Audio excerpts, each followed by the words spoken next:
Welcome to CA, the most extreme tech device restoration. Before us is a Sony PSP 3000, dug up from a trash heap. In extremely terrible condition, encrusted with hardened mud, the LCD screen is completely shattered. The first step, I use a soft bristled brush to remove the dry dirt on the surface. The battery cover is stuck fast. Physical force must be used to pry open the compartment. I use a small Phillips screwdriver to remove the screws securing the chassis. The plastic shell layers are stuck tightly together, due to mud seeping into the cracks.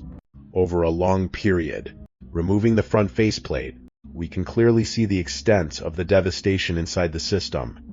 The keypad circuit board has been severely corroded. I use a brush for a preliminary cleaning, then remove the analog stick assembly. Disassembly requires finesse, so as not to tear the signal cable. The conductive rubber block of the analog stick has probably completely degraded due to moisture. Moving on to remove the metal frame protecting the panel, the shattered LCD is revealed underneath. I carefully use insulated tweezers to pop open the ZIF connector latches on the motherboard, disconnecting the data and backlight cables, to take the broken screen assembly out, continuing to brush off the dirt and rocks stuck to the box. Metal Faraday cage that prevents electromagnetic interference. First, use a screwdriver to remove the screws holding the ME shield, protecting the central processing unit.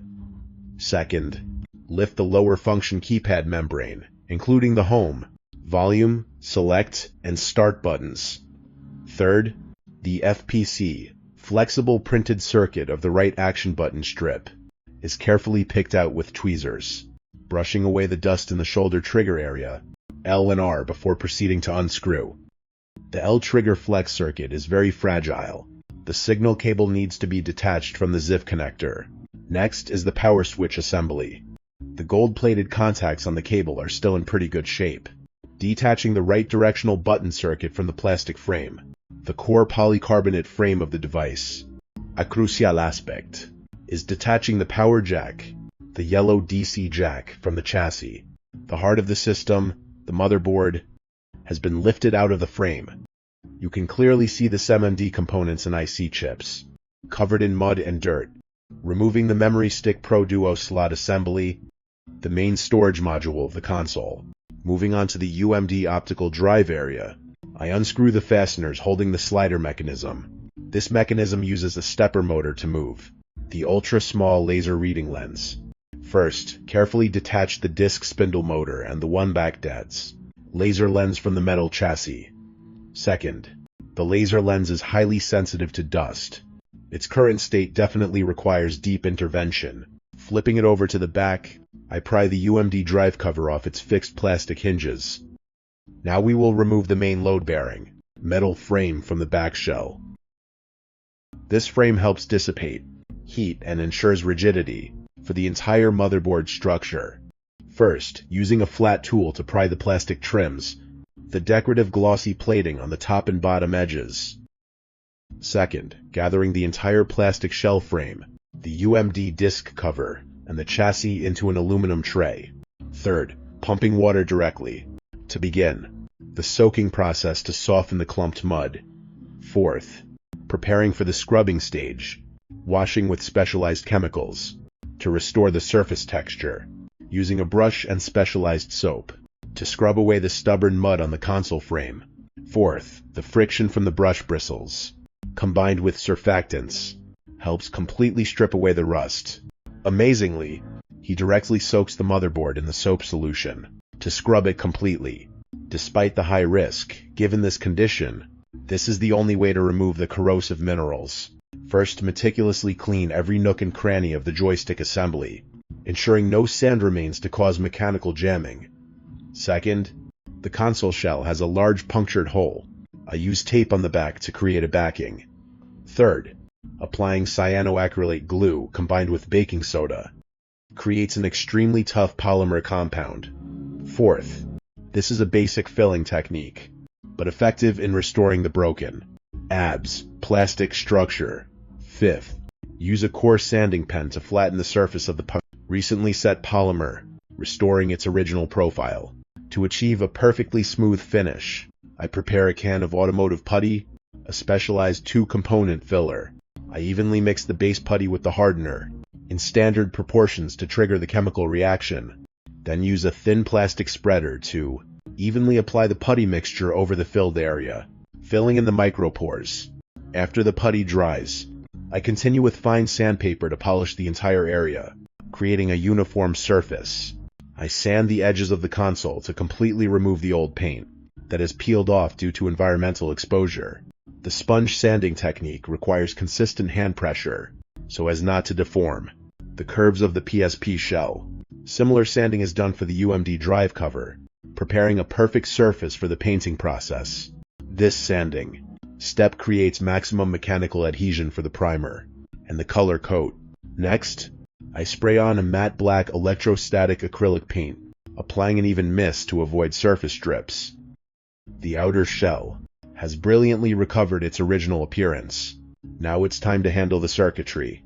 I use a cotton swab soaked in high-concentration isopropyl alcohol to clean the contact pins of the memory card slot. Isopropyl alcohol evaporates quickly, leaving no residue, making it absolutely safe for the surface mount. Electronic microchip components. I use a multimeter in continuity mode to check the status of the SMD protection fuse. The water-induced short circuit has blown the main power fuse, so this component needs to be replaced immediately. I apply a thin layer of flux to the 2 poles of the component to reduce the surface tension of the metal.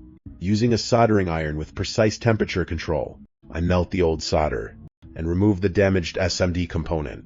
The soldering iron must be kept at a standard temperature to avoid blistering the FR4 fiberglass printed circuit board. I apply a new layer of solder to the pads on the motherboard to create good contact points. Then, I place the new component into position and apply quick heat with the soldering iron, combined with rosin core solder. A standard solder joint must be shiny, cone-shaped, and completely cover the metal contact surface. I proceed to double-check with the multimeter. The resistance value has returned to standard levels. I carefully measure the surrounding traces to ensure there are no signs of intermittent connections after the thermal intervention. I sort the rusted screws into a plastic cup, then pour in a specialized rust remover solution, stirring evenly so the organic acid dissolves the iron oxide, restoring the original protective plating of the screws. Moving on to the reassembly process, I start by repositioning the metal frame into the rear shell, carefully tightening the screws to secure the chassis, ensuring even force distribution to avoid cracking the new shell. I attach the UMD drive cover back onto its hinges. The back of the console now looks absolutely perfect. Next, I place the sliding mechanism and the UMD laser lens into their correct positions on the chassis, using a screwdriver to tighten the securing screws, ensuring the stepper motor operates smoothly. I assemble the silver-plated trim along the top edge of the device to create an aesthetic highlight. I then install the lower trim, making sure to leave the exact clearance for the DC charging port. Tweezers are used to guide the yellow power jack assembly into its alignment groove. I place the large metal EMI shield to cover the UMD unit, while carefully routing the ribbon cables. The FPC cable of the laser lens must be pulled upward, in preparation for connecting it to the motherboard. The fully restored motherboard is now carefully placed back into the console's frame. A crucial step, plugging the laser lens data cable into the ZIF socket and locking the safety latch. I plug in the power supply cables for the motors. To ensure uninterrupted communication signals, I install the right metal frame to protect the action buttons area and fasten the securing screws. To replace the shattered components, we have a parcel containing new replacement parts, using a box cutter to open the package. The bubble wrap is protecting the important components. Absolutely wonderful. It's a brand new front shell, along with a replacement battery. This is a high-quality replacement shell. The glossy black plastic surface doesn't have a single scratch. And here is our star. A crisp, brand new replacement LCD panel, connecting the video data ribbon cable and the thin backlight cable into their respective ZIF sockets, and placing the LCD panels snugly into the metal frame. Everything fits together down to the millimeter.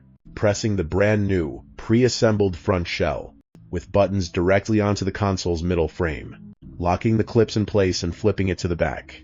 To secure the hidden screws inside the battery compartment, the moment of truth, flipping the power switch. The green LED lights up.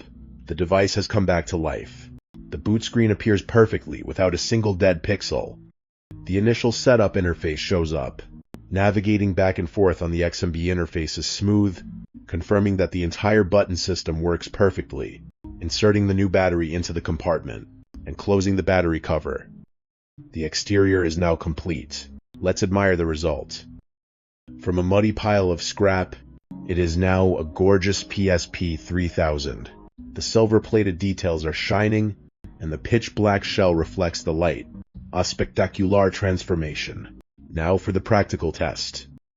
A game boots up quickly with the familiar Sony logo.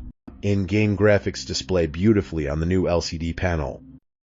The external speaker audio works normally. The game God of War, Chains of Olympus runs smoothly, proving the power of the processor. The image of Kratos unleashing beautiful attacks maintains a stable frame rate without any lag. The GPU graphics chip is processing lighting and particle effects smoothly, despite the time it spent buried in the dirt. The action buttons are highly responsive, instantly reacting to every player input during the combo chain. The LCD screen shows excellent contrast through the cutscene. The initial scenes transition seamlessly into the actual gameplay. The frame rate remains stable at 30 frames per second. The RAM and processor are working perfectly, continuously loading data from the memory card. The sound accurately reproduces realistic weapon effects through the tiny stereo speakers. Data bandwidth is fully maximized, ensuring no input delay when executing moves. The capacity for image interpolation of the CPU is working at full capacity. In this scene, the QTE events require button responses, with latency measured in milliseconds. The new conductive carbon rubber pads are proving their absolute operational performance. Dodging combined with consecutive strikes requires smooth coordination from the button set. As you can see, the colors of the game environment are reproduced vibrantly and with great depth. The screen suffers from no ghosting issues, an outstanding feature of this new display.